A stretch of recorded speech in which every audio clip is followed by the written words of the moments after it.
दिवाळी भाऊबीज म्हणून राज्य सरकारने लाडक्या बहिणींना आपण पाहिलं होतं नोव्हेंबरचा हप्ता ॲडव्हान्स दिलेला होता आणि आता मकर संक्रांतीच्या निमित्तानं फडणवीस सरकार लाडक्या बहिणींना डिसेंबर आणि जानेवारी असे दोन्ही हप्ते देणार ही माहिती वरिष्ठ अधिकाऱ्यांनी दिली आहे असं सूत्रांनी सांगितलंय। त्यामुळे लाडक्या बहिणींच्या खात्यात 3000 रुपये एकदम जमा होणार आहे अशी सुद्धा माहिती सध्या मिळते। नमस्कार, मी प्रियांका नागने आपल्या मराठी चॅनलवरती तुमचं सर्वांचं स्वागत आहे। लाडक्या बहिणींसाठी अत्यंत आनंदाची बातमी ते समोर आली आहे, कारण त्यांच्या खात्यामध्ये लवकरात लवकर पैसे वितरित होणार आहे।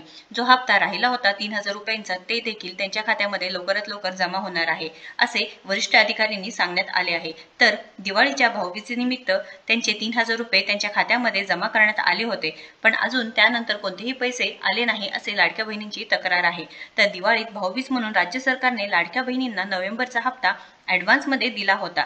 आता मकर संक्रांतीच्या निमित्ताने देखील नव्याने सत्तेवर बसलेले मुख्यमंत्री देवेंद्रजी फडणवीस यांच्या नेतृत्वाखाली लाडक्या बहिणींना डिसेंबर व जानेवारीचे 2 हप्ते प्रत्येकी 3000 रुपये दिले जातील असे माहिती मिळाली आहे असे वरिष्ठ अधिकारी सांगत आहेत अशी सुद्धा माहिती आली आहे। तर चला तर सविस्तर माहिती काय आहे ते बघून घेऊया, पण त्याआधी तुम्ही जर आपल्या चॅनलवरती नवीन असाल किंवा अजूनही आपलं चॅनल सबस्क्राईब केलं नसेल तर पहिल्यांदा सबस्क्राईब करून घ्या।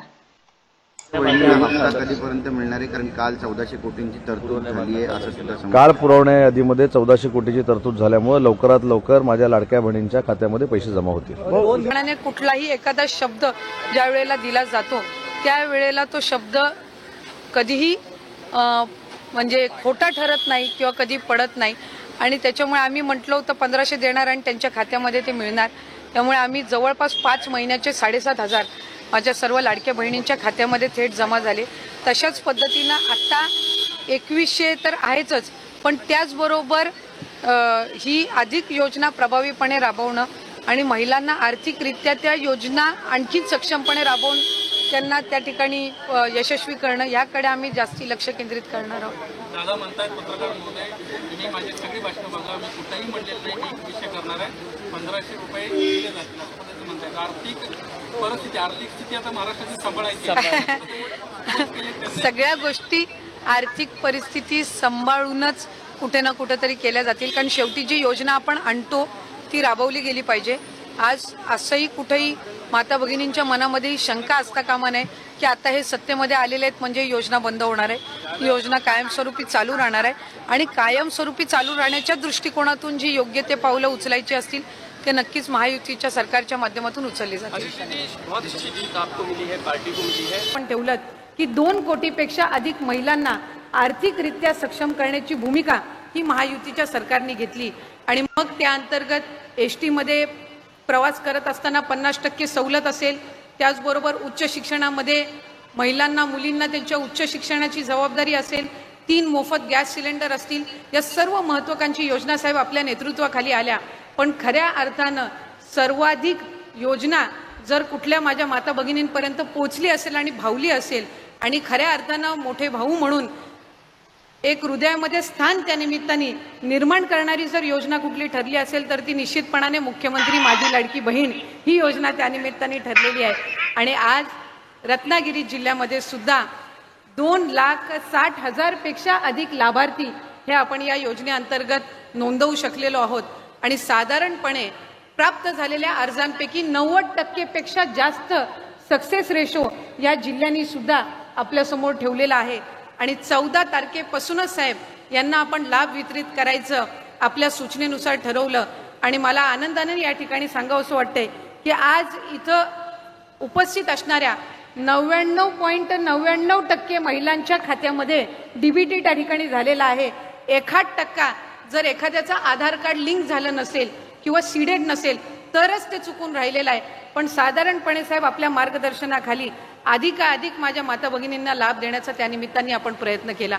खऱ्या अर्थानं ही संपूर्ण योजना राबवत असताना माझ्या अंगणवाडी सेविका आणि माझ्या मदतनीस यांनी घेतलेली मेहनत सुद्धा या ठिकाणी वाखाणण्याजोगी आहे आणि खऱ्या अर्थानं प्रत्येक घरामध्ये जाऊन फॉर्म भरून त्या लाभार्थ्यापर्यंत लाभ पोहोचवण्याचं काम जर कोणी केलं असेल तर माझ्या अंगणवाडी सेविका आणि मदतनीस यांनी त्या निमित्ताने केलं। त्यामुळे आजच्या कार्यक्रमाच्या निमित्ताने मी त्यांचे सुद्धा या निमित्ताने आभार मानते आणि मुख्यमंत्री माझी लाडकी बहीण या योजनेअंतर्गत पहिल्यांदाच कुठल्याही शासकीय योजनेमध्ये अशासकीय कर्मचाऱ्यांना आपण साहेब लाभ देत आहोत. ही एकमेव योजना आहे जिथं आपण अशासकीय कर्मचाऱ्यांना सुद्धा लाभ देत आहोत. म्हणजे माझी अंगणवाडी सेविका मदतनीस, आशा सेविका ही लाभार्थ्यांचे फॉर्म पण भरते, पण या योजनेमध्ये ती सुद्धा लाभार्थी आहे आणि म्हणून तिच्याही खात्यात आपण दर महिन्याला 1500 इतका लाभ हा त्या निमित्ताने वितरित करत आहोत. आणि त्याचबरोबर प्रत्येक पात्र फॉर्मच्या मागे 50 रुपयाचं इन्सेंटिव्ह आपण त्यांना ठेवलेलं आहे. त्याच्यामुळे त्यांची मेहनत याची निश्चितपणाने विभाग म्हणून, महायुतीचं सरकार म्हणून दखल घेऊन अधिकाधिक प्राधान्य देण्याचा त्यांच्यासाठी सुद्धा आपण हा प्रयत्न करत आहोत. मी या निमित्ताने सन्मान्य पालकमंत्री महोदयांचे विशेष अभिनंदन करीन, विशेष आभार मानीन की सिंधू रत्न योजनेअंतर्गत त्यांनी इथल्या पर्यटनाला चालना देण्याच्या दृष्टिकोनातून, महिलांना सक्षम करण्याच्या दृष्टिकोनातून जे टुरिझम बसेसची सुविधा त्यांनी सुरू केलेली आहे ती चालवण्याची जबाबदारी सुद्धा त्यांनी बचत गटांना दिलेली आहे आणि या उपक्रमाला उत्तम असा प्रतिसाद मिळत आहे. आपल्या राज्यामध्ये रत्नागिरी जिल्हा हा पहिला ठरलेला आहे की अशा पद्धतीचा नाविन्य उपक्रम राबवणारा. त्यामुळे निश्चितपणाने मी मनापासूनचे ऋण या कार्यक्रमाच्या निमित्ताने व्यक्त करते. ज्या वेळेला आपण ही योजना आणली त्यावेळेला खऱ्या अर्थानं अनेक आमच्या माता भगिनी बोलायच्या की आमच्या घरातल्या पुरुषासोबत, पतीसोबतची आमची जॉईंट अकाउंट आहे, आमच्या भावासोबतची आमची जॉईंट अकाउंट आहे, किंवा तुम्ही ती अट का टाकली आहे की आमचं स्वतःच वैयक्तिक त्या ठिकाणी अकाउंट असावं, जॉईंट का नसावं. तर त्यामागची भूमिका ही महायुतीच्या सरकारची माझ्या भगिनींनो ही होती की हा जो लाभ आहे 1500चा जो सन्मान निधी आहे हा तुमच्या वैयक्तिक खात्यामध्ये पोहोचला पाहिजे. कारण खऱ्या अर्थानं हा जो सन्मान निधी आहे हा तुमच्यासाठी आहे, तुमच्या सक्षमीकरणासाठी आहे. जॉईंट अकाउंटमध्ये तुम्हाला सकाळी डीबीटी आल्याचा मेसेज तर येईल, पण संध्याकाळी तुम्ही विड्रॉ करायला जाईपर्यंत तुमच्या जॉईंट अकाउंटमध्ये तो 1500चा निधी राहिला असेल का विड्रॉ झाला असेल याची खात्री ही निश्चितपणाने या ठिकाणी आपल्याला नसल्यामुळे त्याच्या मागची भूमिका ही होती की जॉईंट अकाउंटपेक्षा ज्या वेळेला तुमचं वैयक्तिक अकाउंट असेल त्यावेळेला तुमच्या मोबाईल नंबरवर ज्या वेळेला डीबीटीचा मेसेज येईल तो एक आनंद असेल. आणि खऱ्या अर्थानं या योजनेमागची जी भूमिका आहे की तुम्हाला सक्षम करण्याची ती त्या ठिकाणी आपण निश्चितपणाने या माध्यमातून पार पाडत आहोत. ज्या ज्या महिलांना आतापर्यंत त्यांचा आधार बँक खात्यासोबत लिंक नसल्यामुळे सन्मान निधी वितरित झाला नसेल तेही सुद्धा प्रक्रिया स्थानिक प्रशासनाच्या माध्यमातून वेगाने सुरू आहे. त्यामुळे कुठलाही लाभार्थी, कुठलीही माझ्या माता भगिनी लाभापासून वंचित राहणार नाही ही भूमिका त्या ठिकाणी महायुतीच्या सरकारने ठेवून खऱ्या अर्थानं रक्षाबंधनला तुमच्या सख्या भावाला तुम्ही ओवाळून त्यांनी तुमच्या औक्षणामध्ये ओवाळणी टाकली असेल, पण तुमचे मानलेले 3 बंधू म्हणजे सन्मान्य मुख्यमंत्री आणि दोन्ही उपमुख्यमंत्री यांनी रक्षाबंधनच्या पूर्वसंध्येला सर्वात आधी तुमच्या औक्षणामध्ये ओवाळणी टाकलेली आहे. म्हणून खऱ्या अर्थानं आज तुम्हाला सक्षम करण्याचं काम हे महायुतीच्या सरकारच्या माध्यमातून त्या ठिकाणी होत आहे. अधिकाधिक तुम्हाला निश्चितपणाने या योजनेअंतर्गत लाभ होईल अशीच मनापासूनची इच्छा या निमित्ताने व्यक्त करते. आज या भव्य दिव्य सोहळ्याच्या निमित्ताने आम्हाला सगळ्यांनाच या ठिकाणी पद्धतीचा कुठेही निर्णय किंवा अशा पद्धतीची कुठेही चर्चा ही शासन स्तरावर झालेली नाही माझ्या माहितीनुसार. त्याच्यामुळे अशा पद्धतीची कुठलीही स्क्रुटनी किंवा फेर चौकशी किंवा कुठेही काही अशा पद्धतीची फेर तपासणी असा आदेश काही शासनाने काढलेला नाहीये. त्यामुळे विनाकारण कुणीही गैरसमज त्या बाबतीतला करू नये. ज्या पद्धतीनं ही योजना राबवली जात आहे, महिलांना लाभ मिळत आहे, त्यामुळे अधिकाधिक प्रभावी पद्धतीनं ही लाडकी बहीण योजना पुढे सुद्धा राबवली जाणार. निकषांच्या बाहेर जाऊन लाभार्थी आहेत अशी काही तक्रार किंवा अशी काही माहिती तुमच्यापर्यंत किंवा विभागापर्यंत आली आहे का आतापर्यंत? मी कार्यकाळ माझा त्या ठिकाणी असेपर्यंत अशा पद्धतीची कुठलीही तक्रार आलेली नव्हती. आत्ताही अशा पद्धतीची कुठली तक्रार या 1-1.5 महिन्याच्या कालावधीमध्ये आली असेल तर मला त्या संदर्भातली काही माहिती नाही. पण कुठलाही लेखी आदेश, कुठलीही लेखी सूचना, कुठलाही सर्क्युलर किंवा कुठला शासन निर्णयामध्ये बदल हा राज्य शासनाने केलेला नाहीये.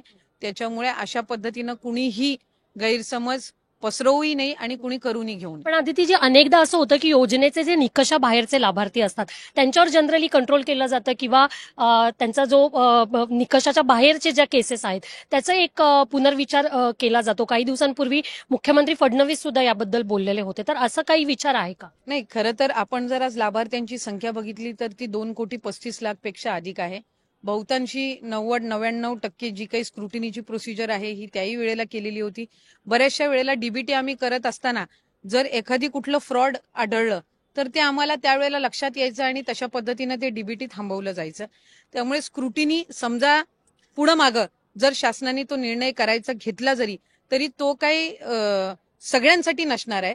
एखादी जर कुठली तक्रार आली, एखाद्या जिल्ह्यातली जर काही ठराविक लाभार्थ्यांच्या संदर्भातली जर तक्रार आली तर त्या संदर्भातली स्क्रुटिनी करायची का नाही, कशा पद्धतीने करायची, हा शासन त्यावेळेला निर्णय घेईल. एका घरातल्या महिलांवर सुद्धा मर्यादा असावी, एकपेक्षा जास्त महिला नसाव्यात, यावर काही विचार सुरू आहे का? असा काहीही विचार सुरू नाहीये.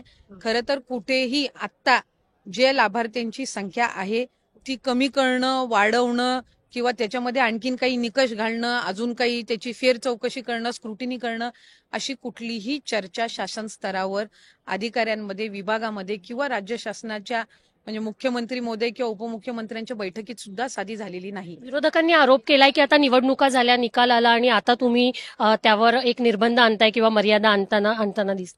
नाही, मला वाटतं कुठं निर्बंध आणलेला आहे, कुठं लेखी आदेश काढलेले आहेत, कुठं काय केलेलं आहे. विरोधकांनी सुरुवातीपासूनच या योजनेवर डोळा ठेवून गैरसमज करण्याचा प्रयत्न केलेला आहे. टीका तर पहिल्या दिवसापासून या योजनेवर होते, पण आज सर्व लाडक्या बहिणींनी 3 भावांची साथ दिलेली आहे आणि ती महाराष्ट्राच्या जनतेने आणि देशाने सुद्धा पाहिलेली आहे. त्याच्यामुळे आता विरोधक काय बोलतात याला महत्व आम्ही सुद्धा देत नाही आणि लाडक्या बहिणी सुद्धा देत. मी महिला व बालकल्याण विभाग हँडल केला, आता पुन्हा एकदा मंत्रिपदाची त्या विभागासाठी शपथ घेणार. मला वाटतं या संदर्भामध्ये जे वरिष्ठ आहेत ते ठरवतील. शेवटी जी जबाबदारी आपल्याला दिली जाते ती योग्य पद्धतीनं पार पाडणं हे आपल्या हातात असतं. त्या 1.5 वर्षाच्या कार्यकाळामध्ये महिला व बालविकास विभाग अधिकाधिक सक्षमपणे चालवण्याच्या दृष्टिकोनातून मी काम केलं. त्याच्यामुळे अशी चर्चा होत असतानाच आता लाडक्या बहिणींसाठी एक खुशखबर आहे. त्याच संदर्भातला हा रिपोर्ट. अजितदादांशी चर्चा केली आणि आता EPC अपेक्षित आहे 1-2 दिवसामध्ये आणि लाडक्या बहिणींचा हप्ताही या म्हणजे खरं तर 2-3 दिवसात देऊ असं अजितदादा म्हणाले, पण आता या सर्व कामात व्यस्त सगळ्यांनी थोडेसे काही टेक्निकल आर्थिक ज्या काही गोष्टी आहे, पण कुठेही मी आपल्या माध्यमातून महाराष्ट्राच्या तमाम लाडक्या बहिणींना हे आश्वस्त करू इच्छितो